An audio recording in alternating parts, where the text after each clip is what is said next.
प्यारे बच्चों, पिछली बार हमने मिश्रण के जो घटक हैं उनको पृथक करना और भौतिक और रासायनिक परिवर्तन के बारे में पढ़ा था।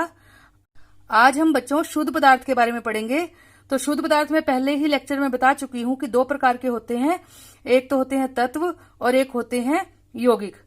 आज बच्चों हम और अच्छे तरीके से उसके बारे में डिटेल में पढ़ेंगे। तो सबसे पहले है कि तत्व किसे कहते हैं, ये कितने प्रकार के होते हैं। तो हमने उस दिन भी बात की थी बेटे, तत्व जो है वो किसी भी पदार्थ का शुद्ध रूप होते हैं, और जो तत्व हैं उनमें जो पदार्थ हैं उनको हम किसी भी रासायनिक क्रिया द्वारा अन्य सरल पदार्थों में नहीं तोड़ सकते। मैं उस दिन समझा भी चुकी हूं, लेकिन मैं एक बार आपको फिर से बता देती हूं। जैसे अगर हम कोई भी पदार्थ है, जैसे हमने एक टुकड़ा ले लिया सोडियम का, उसके हम टुकड़े करते रहेंगे और बहुत छोटे छोटे टुकड़े भी कर देंगे तो हमें सोडियम ही प्राप्त होगा। अगर हम इसे गर्म कर देंगे बहुत ज्यादा, तब भी हमें सोडियम के ही छोटे छोटे परमाणु मिलेंगे, और इनको आगे हम और ज्यादा नहीं, मतलब किसी और छोटे पदार्थ में नहीं तोड़ सकते। तो ऐसे जो पदार्थ होते हैं जिनको किसी भी तरीके से हम और छोटे पदार्थों में नहीं तोड़ सकते, उनको हम तत्व कहते हैं। तो तत्व, इसकी परिभाषा आप देख लीजिए। यह पदार्थ का वह रूप है जिसे रासायनिक क्रिया द्वारा अन्य सरल पदार्थों में नहीं तोड़ा जा सकता। तो ये तीन प्रकार के होते हैं बच्चों, एक होते हैं धातु, एक होते हैं अधातु और एक होते हैं उपधातु। तो इनको हम तीन तरह से वर्गीकृत करते हैं। तो सबसे पहले मैं आपको धातु के बारे में बताऊंगी कि धातु किसे कहते हैं। तो बच्चों जैसे धातु की हम बात कर रहे हैं, आपने सबने लोहा देखा है, सोना देखा है, चांदी देखी है, एल्यूमिनियम देखा है, ये सब धातुएं हैं। मैं आपको उदाहरण पहले इसलिए बता रही हूँ ताकि आप अपने दिमाग में एक पिक्चर बिठा लें कि इनके गुण किस प्रकार के होंगे। जैसे आप देखते हो कि धातु है, सोना चांदी, इनमें एक चमक होती है। लोहा भी अगर साफ है, उसमें जंग नहीं लगा हो, तो उसमें भी एक बहुत अच्छी चमक होती है। तो सारी धातु जो होती है वो चमकीली होती है, उनमें एक खास तरह की चमक होती है। तो वो धातु होती है जिनमें एक खास तरह से चमक होती है, और ये या तो चांदी की तरह सफेद होती है, या जैसे सोना पीला होता है उस तरह से थोड़े पीलेपन पे भी होती है। तो इनमें एक धात्विक चमक होती है और इनमें कोई अलग से रंग नहीं होते। और मैं साथ साथ ही आपको अधातु के बारे में भी समझा देती हूँ। अधातु की बात करें, जैसे अपने कोयला सबने देखा है, क्या कोयले में चमक होती है? नहीं। तो ये चमकीले नहीं होते, चमकीले नहीं होते। तो जो अधातु है वो तो चमकीली नहीं होती, लेकिन जो धातु है वो चमकीली होती है। अधातु में मैं आपको उदाहरण दूं, जैसे अगर आप बात करें कि आपने कार्बन देखा होगा, कोयला देखा होगा, तो कोयले में कोई चमक नहीं होती, तो वो अधातु है और उसमें कोई चमक नहीं है। लेकिन ऐसा नहीं है कि कोई भी अधातु में चमक नहीं होती, कुछ अपवाद भी होते हैं। अपवाद का मतलब अगर सारे एक तरफ हैं तो जो अपवाद होता है वो दूसरी तरफ होता है। मतलब वैसे हम कहते हैं कि अधातु चमकीली नहीं होती, पर जैसे हीरा है वो भी अधातु है लेकिन वो चमकीला है। तो लेकिन 99% जो अधातु होती है वो चमकीली नहीं होती हैं। इसमें अगर हम और उदाहरण लेना चाहें अधातु में, जैसे ऑक्सीजन है, ये गैस है, आप सब पता ही, हम सांस लेते हैं इससे। ऑक्सीजन, हाइड्रोजन, ये सब गैसेज हैं और इनमें कोई भी चमक नहीं है, ये गैस है। तो इस तरह से अधातु चमकीले नहीं होते अधिकतर, लेकिन धातु जो होती है वो चमकीली होती है। अधातु जो होते हैं वो रंगीन होती हैं। तो ये इसमें पहला आ जाएगा गुण कि ये चमकीले होते हैं और ये चमकीले नहीं होते हैं। धातु का जो अगला गुण है वो क्या है कि ये विद्युत और ऊष्मा की सुचालक है। अब आप बच्चों, विद्युत और ऊष्मा क्या मतलब है इसका, और सुचालक है इसका क्या मतलब है। तो विद्युत आप सबको पता है, बिजली जैसे होती है, तो विद्युत जैसे इलेक्ट्रिसिटी। तो आपने देखा होगा जो आपके घरों में बिजली की तारें बनी होती हैं, या तो उनमें तांबे की तार होती है या उनमें एल्यूमिनियम वगैरह की तार लगी होती है, क्योंकि वो धातु हैं और धातु में से विद्युत गुजर सकती है, इसलिए हम बोलते हैं कि ये विद्युत की सुचालक है। सु मैंने अच्छा, चालक मैंने उन अच्छा चालन करती है विद्युत का। इसी तरह से वो ऊष्मा की भी सुचालक होती हैं जो धातु है। ऊष्मा का मतलब बच्चों गर्मी। जैसे आपने देखा होगा घर में जो आपके बर्तन होते हैं जिनमें आप खाना पकाते हैं, वो बर्तन जो है वो धातु के बने होते हैं, जैसे एल्यूमिनियम के बने होते हैं या स्टील के बने होते हैं। स्टील भी एक लोहे का ही जो है मिश्र धातु है। तो इस तरह से जो बर्तन होते हैं हमारी रसोई में, वो किसके बने होते हैं? धातु के बने होते हैं, क्योंकि धातु जब उनको गर्म करेंगे तो वो पूरा बर्तन गर्म हो जाता है। आपने देखा होगा कि पूरा बर्तन गर्म हो जाता है, क्योंकि धातु जो है वो ऊष्मा की सुचालक होती है, इस वजह से वो सारा गर्म हो जाता है। आपने देखा होगा कि जो बर्तन होते हैं उनका जो हैंडल है कई बार लकड़ी या प्लास्टिक वगैरह का बना होता है। क्यों? ताकि वो गर्म ना हो। अगर मान लो वो भी उसी धातु का बना होगा जिसका बर्तन बना हुआ है, तो क्या होगा बच्चों, वो भी गर्म हो जाएगा और हमें पकड़ने में दिक्कत आएगी, क्योंकि वो ऊष्मा की सुचालक है। तो ऊष्मा उनमें आगे जाएगी और वो गर्म हो जाएगा हत्था जो है। तो इसीलिए उनपे लकड़ी या प्लास्टिक का हैंडल लगा होता है ताकि वो गर्म ना हो। इससे पता लगता है कि विद्युत की और ऊष्मा की जो है धातु सुचालक होती हैं। लेकिन अगर मैं बच्चों अधातु की बात करूं तो ये विद्युत और ऊष्मा की कुचालक होती हैं बच्चों। क्या होती हैं? कुचालक। अब सु और कु, ये आपने हिंदी में सुना होगा जरूर। सु मैंने अच्छा और कु मैंने बुरा। जब आगे कु लग जाता है इसका मतलब अच्छी नहीं है वो चालक। मतलब जो अधातु हैं वो विद्युत और उष्मा के अच्छी चालक नहीं है, मतलब उनमें से विद्युत का या उष्मा का चालन नहीं होता है ठीक से। तो इसलिए हम कह सकते हैं कि ये तो विद्युत और उष्मा की कुचालक है, लेकिन जो धातु है वो विद्युत और उष्मा की क्या है? सुचालक है। अब बच्चों तीसरे गुण की बात करें अगर हम, जो धातु होती है बच्चों वो प्रतिध्वनि पूर्ण होती है, मतलब ये प्रतिध्वनि करती है। इसका क्या मतलब होता है बच्चों? जैसे आपने स्कूल में देखा होगा कि आपकी घंटी जो स्कूल की होती है वो धातु की बनी होती है, इसलिए जब हम उसे हथौड़े से पीटते हैं तो उसमें से खन्न की आवाज आती है और एक बहुत देर तक वो आवाज गूंजती रहती है, तो इसको बोलते हैं प्रतिध्वनि। तो जो धातु होती है वो प्रतिध्वनि करती हैं, और इसका मतलब यह है कि वो खन्न की आवाज जो होती है मतलब वो बहुत देर तक वो बार बार सुनाई देती है।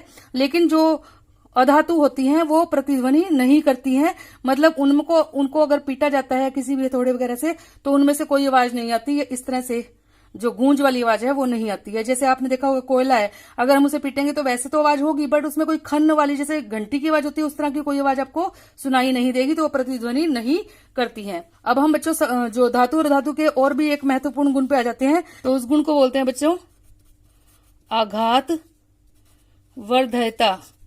अब आप सोच रहे होंगे कि आघात वर्धयता का क्या मतलब है? आघात मैंने होता है बेटे पीटना, आघात जैसे कहते हैं चोट पहुंचाना।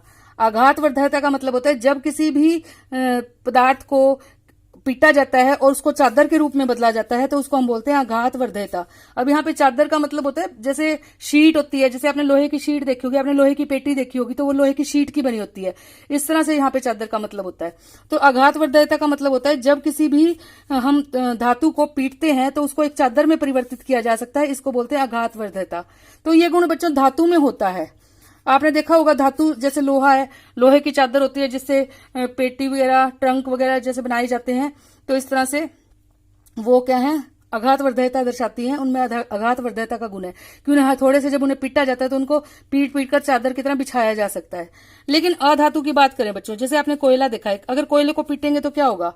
कोयले को पीटेंगे तो चूरा चूरा हो जाएगा वो, लेकिन उसकी कोई चादर नहीं बिछाई जा सकती। इस तरह से इसका हम मतलब क्या कहेंगे कि जो अधातु है वो आघात वर्धय नहीं है, मतलब ये आघात वर्धयता का गुण नहीं दर्शाती, लेकिन धातु ये गुण दर्शाते हैं। तो इस तरह से हम धातु और अधातु जो है इनमें अंतर बता सकते हैं। और अगर आपसे खाली धातु के बारे में पूछा जाए तो आप सिर्फ उसके सारे गुण भी बता सकते हैं। तो इस तरह से मैंने यहाँ पे प्रश्न लिख दिया कि धातु व अधातु में क्या अंतर है। तो आप इसे अपनी कॉपी पे पॉज करके नोट भी जरूर कर लेना। तो मैं एक बार फिर से पढ़ देती हूँ, ये मैंने सारे समझा दिए हैं आपको वैसे, कि ये चमकीली होती हैं धातु और ये विभिन्न रंगों की होती हैं, ये चमकीली नहीं होती हैं। ये ताप और विद्युत की सुचालक है जैसे मैंने अभी आपको बताया, और ये ताप और विद्युत की कुचालक है। आघात वर्धय है, इन्हें पीट कर चादर में बदला जा सकता है। ये आघात वर्धय नहीं है, इन्हें पीट कर चादर में नहीं बदला जा सकता। ये प्रतिध्वनि पूर्ण होते हैं, मतलब इनमें आवाज आती है पीटने पर, ये प्रतिध्वनि पूर्ण नहीं होते। तो इनके उदाहरण भी यहाँ लिखे हैं, जैसे सोना चांदी लोहा, और धातु के उदाहरण जैसे कार्बन ऑक्सीजन वगैरह। तो आप ये देख लो प्रश्न और इसे याद भी कर लेना। अब बच्चों जैसे अभी हमने किया था कि जो तत्व हैं वो 3 प्रकार के होते हैं, धातु, अधातु और उपधातु। तो धातु और अधातु तो मैंने आपको बता दिया। तो अब हम आ जाते हैं किस पे? तीसरे पे, उपधातु। तो उपधातु क्या होता है बच्चों? तो जैसे बच्चों हमने पढ़ा, एक तो होते हैं धातु और एक क्या होते हैं? अधातु। बेटे जब किसी तत्व में दोनों तरह के गुण हो, मतलब जो धातु और अधातु दोनों के बीच के गुण दर्शाए, मतलब कुछ धातु वाले गुण भी दर्शाए और कुछ अधातु वाले, दोनों के मिक्स करके जिनमें गुण होते हैं उनको हम बोलते हैं उपधातु। उपधातु का मतलब जिसमें धातु के गुण भी हैं, अधातु के गुण भी हैं, दोनों के गुण जो दर्शाता है, ये दोनों के बीच के जो गुण हम कह सकते हैं जिसमें होते हैं, उसको हम बोलते हैं उपधातु। तो ये परिभाषा आप मैंने लिख दी है यहाँ पे कि उपधातु किसे कहते हैं। ये वे तत्व जिनमें धातु व अधातु दोनों के बीच के गुण होते हैं उन्हें उपधातु कहते हैं, जैसे बोरोन, सिलिकॉन, जर्मेनियम। ये इनके उदाहरण है, ये भी आप याद कर लेना। अब बच्चों हमने शुद्ध पदार्थ जो है 2 तरह के जैसे मैंने बताया था पढ़े थे। एक तो हमने पढ़े थे तत्व, वो अब हमने कर लिए 3 तरह के थे, धातु, उपधातु और अधातु, वो हम कर चुके हैं अभी। और दूसरा जो मैंने बताया था वो था यौगिक। लेसन के फर्स्ट जब मैंने करवाना शुरू किया था लेसन, उस दिन मैंने पहले दिन बताया था कि जो 2 तरह के शुद्ध पदार्थ थे उनमें दूसरी तरह के जो थे वो यौगिक थे। तो यौगिक व मिश्रण में क्या अंतर है, हम ये इसलिए कर रहे हैं ऐसे कि इसका अंतर भी हम साथ साथ कर लेंगे और हम साथ में यौगिक के बारे में पढ़ लेंगे। अगर आप में पेपर में या आपसे कभी यौगिक का प्रश्न आता है तो आप एक साइड का लिख देना, और अंतर आता है तो आप दोनों तरह का लिख देना। वैसे मैं मिश्रण और यौगिक दोनों के बारे में बता चुकी हूँ, पर ये और अच्छे तरीके से हम एक बार फिर से कर लेते हैं। तो मिश्रण मैंने पहले भी बताया, मिश्रण मैंने मिक्स करना, और जब 2 तत्व या 2 यौगिक या एक तत्व और एक यौगिक को मिलाते हैं किसी भी अनुपात में, मतलब कम ज्यादा कैसा मर्जी कर लो, तो उसको मिश्रण बोलते हैं। और यौगिक क्या होता है? यौगिक में क्या होता है बच्चों, जैसे कोई भी दो तत्व जैसे होते हैं, दो या दो से ज्यादा तत्व, दो तत्व भी हो सकते हैं या अधिक तत्व भी हो सकते हैं दो से, वो कैसे मिलेंगे? वो निश्चित अनुपात में मिलेंगे बेटे। कैसे मिलेंगे? निश्चित अनुपात में। मतलब ऐसा नहीं है कि जितना मर्जी मन किया मिला दिया, ऐसा नहीं होता है। निश्चित अनुपात में मिलेंगे। जैसे अगर जल बनाना है तो हाइड्रोजन और ऑक्सीजन 2 और 1 के अनुपात में मिलेंगे तो H2O बन जाएगा।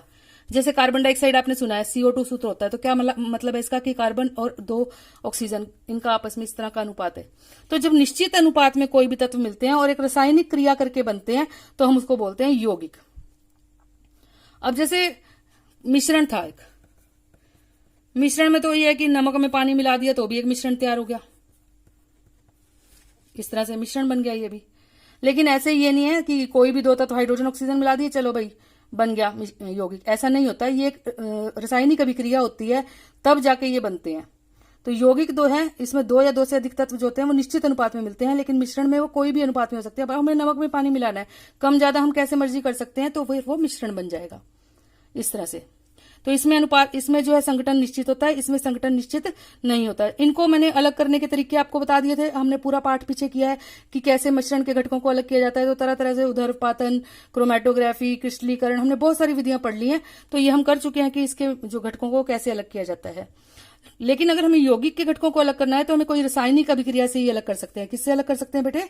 रासायनिक अभिक्रिया करके या कोई विद्युत अपघटन करके ही हम इसके जो तत्व हैं उनको अलग कर सकते हैं। लेकिन मिश्रण को अलग करने के अलग अलग तरीके हम पहले से कर चुके हैं। तो इस तरह से हम देख सकते हैं कि यौगिक और मिश्रण में क्या अंतर है, ये मैंने आपको समझा भी दिया है। एक बार हम पढ़ लेते हैं इसको। मिश्रण और यौगिक, जब तत्व यौगिक किसी भी अनुपात में मिलते हैं, जैसे मैंने बताया कैसे भी मिला सकते हैं इनको कम ज्यादा, लेकिन इनमें क्या है कि दो या दो से अधिक तत्वों को निश्चित अनुपात में मिलाते हैं तो उसे यौगिक कहते हैं। इनका संगठन बदल सकता है, मतलब इनको हम कम ज्यादा कर सकते हैं। जैसे नमक पानी में मिलाया तो कम ज्यादा जैसे मर्जी मिला दें, लेकिन इनका संगठन क्या है? स्थायी है। इनके घटकों को भौतिक विधि से अलग किया जा सकता है, जैसे हमने कई विधियां पढ़ी भी हैं, वाष्पीकरण ये वो, तो वो सब इसमें आ जाती हैं, तो इनको अलग कर सकते हैं भौतिक विधि से। लेकिन इनके घटकों को रासायनिक विधि या विद्युत रासायनिक विधि द्वारा ही अलग किया जा सकता है।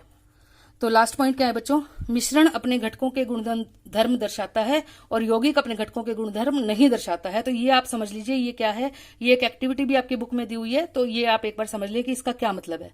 तो बच्चों जैसे मान लो हम एक वाच ग्लास लेते हैं। वाच ग्लास होती है बेटे कांच की कटोरी जैसी होती है, या हम एक कोई चाइना डिश भी ले सकते हैं, वो भी इसी तरह से होती है सफेद रंग की कटोरी।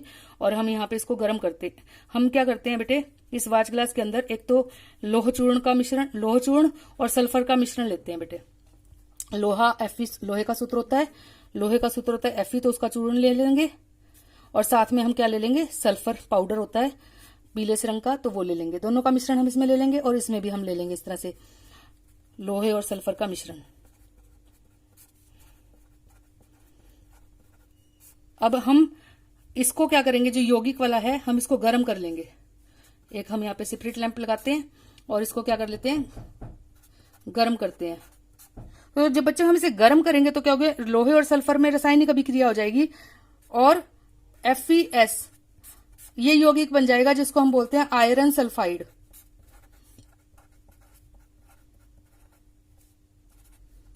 तो ये आयरन सल्फाइड बन गया बच्चों। तो ये एक यौगिक बन गया जिसमें आयरन और सल्फर, मतलब लोहा और सल्फर एक निश्चित अनुपात में आपस में मिल गए। और अब जब ये FeS बन जाएगा इसके अंदर, तो जो इसके लोहे और सल्फर के गुण थे वो गायब हो जाएंगे। मतलब लोहा अपने गुण भी नहीं दिखाएगा, सल्फर अपने गुण भी नहीं दिखाएगा। जैसे आपको पता है कि लोहा जो है चुंबक की तरफ आकर्षित होता है, तो यहाँ पे जब हमने गर्म नहीं किया तो कोई रासायनिक अभिक्रिया नहीं हुई, तो ये मिश्रण है।